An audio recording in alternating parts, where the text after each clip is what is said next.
Alors maintenant avec Didier, on va faire une tarte soufflée au chocolat et crémeux de banane. Une tuerie. Une tuerie. Alors pour ce faire, on a besoin donc d'un peu de pâte sablée que j'ai préparée, de la pâte sablée sucrée. Du chocolat de notre célèbre voisin Lindt, là, qui est là. Là j'ai pris du 70%, du beurre, des œufs, du sucre, de la farine, des bananes pour faire le crémeux. Et avec ça, on a tout ce qu'il nous faut pour faire la recette. Voilà, alors là on va faire l'appareil au chocolat, donc de suite, l'appareil à souffler qu'on va mettre sur le dessus. Appareil à souffler, mais bon, c'est parce que ça va souffler légèrement sur les bords qu'on appelle ça comme ça. Hein. Donc qui est réalisé avec les œufs entiers, du sucre, de la farine dans lequel tu vois j'ai ajouté ici un petit peu de baking powder, c'est la levure chimique. Et puis le chocolat, donc le chocolat 70% là, hein, avec le beurre que l'on va mettre à fond de suite, de façon à gagner du temps. Alors, moi, je vais mettre le chocolat avec le beurre à fond, et toi, tu vas me casser les œufs et le mélanger avec le sucre, s'il te plaît. Donc, je casse les 4 œufs, blancs et jaunes. Voilà, dans le rouleau, là. Tout entier. Voilà, exactement. Voilà. Tiens, t'as qu'à mettre tes coquilles ici. Hop. Allez, le sucre dedans. Tout le sucre? Oui, tu mets tout. Voilà. Allez. Tu mélanges. Il n'y a rien de compliqué dans cet appareil. Et le chocolat, tu l'as dit? Il est au micro-ondes, là. Il est en train de fondre avec le beurre. On va pouvoir le rajouter en...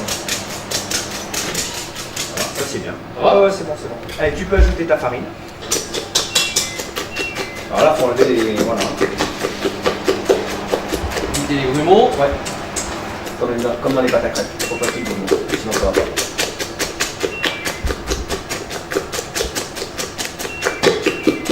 Bien sur les bords.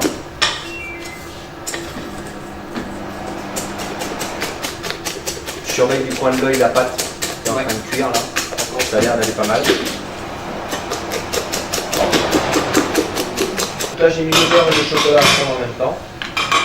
Au micro-ondes, tranquillement. Ça ne sert à rien de se... Alors surtout une précaution à prendre avec le chocolat, c'est que le chocolat ça brûle très facilement. Donc il faut qu'il soit chaud, qu'il fonde avec de la température. Il ne faut pas qu'il brûle. Si on le porte trop haut, il va vite brûler et ça va faire des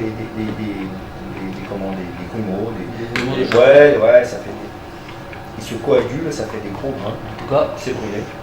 Là pour le coup, là il est pas brûlé. Ça sent très très bon. Là, je sens que... Bon voilà, donc là l'appareil est bien homogène. Tu peux l'ajouter au premier mélange que tu as fait, donc avec les œufs, le sucre et la farine. Entièrement. Tu mets tout d'un coup, tu mélanges l'ensemble jusqu'à temps que l'appareil soit bien homogène. Allez, on essaie d'en perdre le moins possible. J'ai avancé un petit peu le travail en ce qui me concerne. On va faire le crémeux de banane. Et on mélange le tout. Tu as vu la différence tout de suite dès qu'on le mélange avec la température? Voilà. Ça devient onctueux. Bien mélangé. Voilà, c'est bon. On va pouvoir réserver tout ça. Alors, on va faire un crémeux de banane. Donc tout simplement, il y a une petite noisette de beurre dedans. Un petit peu de sucre. On va juste le faire fondre avec le beurre. Là, je veux pas de coloration. Hein. Je veux conserver une banane, tu vois, qui est juste taillée en rondelles. Simplement. Ah oui, d'accord, donc c'est pas une sorte de sauce que tu veux faire. Non, je veux que ce soit comme une écrasée, une compote de banane si tu veux. Et là, la banane, ça cuit très très vite, hein, tu vois. On va l'écraser comme ça. Hop, on ne va pas que ça aille trop fort quand même. Ça se donne un peu de la banane. Avec du chocolat, ça va être sympa. Là, l'association des deux. Ouais, les gourmands là, ils vont être heureux. Et voilà, c'est fini. D'accord. Voilà, ça va quand même un petit peu écrasé. Ouais, mais il faut que ce soit ça reste quand même voilà. des morceaux. Ouais, il faut que ce soit un peu... d'accord. Voilà. Donc on va sortir les fonds de pâte que l'on a pré-cuits avec des petits plombs pour éviter que les bords ne se rétractent à l'intérieur, tu vois. On va enlever les plombs. Là on va mettre notre crémeux de banane à l'intérieur. Voilà. Dès que l'on attend un peu, la pâte se refroidit et la coupe devient plus aléatoire. Alors finalement, plutôt que de tout abîmer, je vais le laisser comme ça. D'accord. Et puis, j'ai envie de dire, tant pis pour l'esthétique. Mais sinon, ça, faut le faire à la sortie du four, quand c'est très très chaud. Alors là, je vais faire travailler. Tu mets un petit peu de crémeux de banane au fond de chaque table.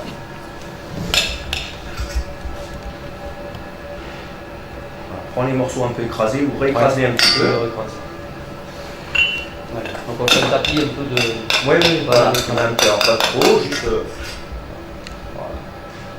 J'étale un peu. Ouais, c'est ça, voilà. Un petit peu sur tout le fond du mur. Allez. Pendant ce temps-là, je vais mettre la panne de chocolat dans une poche à douille. Voilà. Bonnes odeurs qui commencent à arriver. Là. Voilà.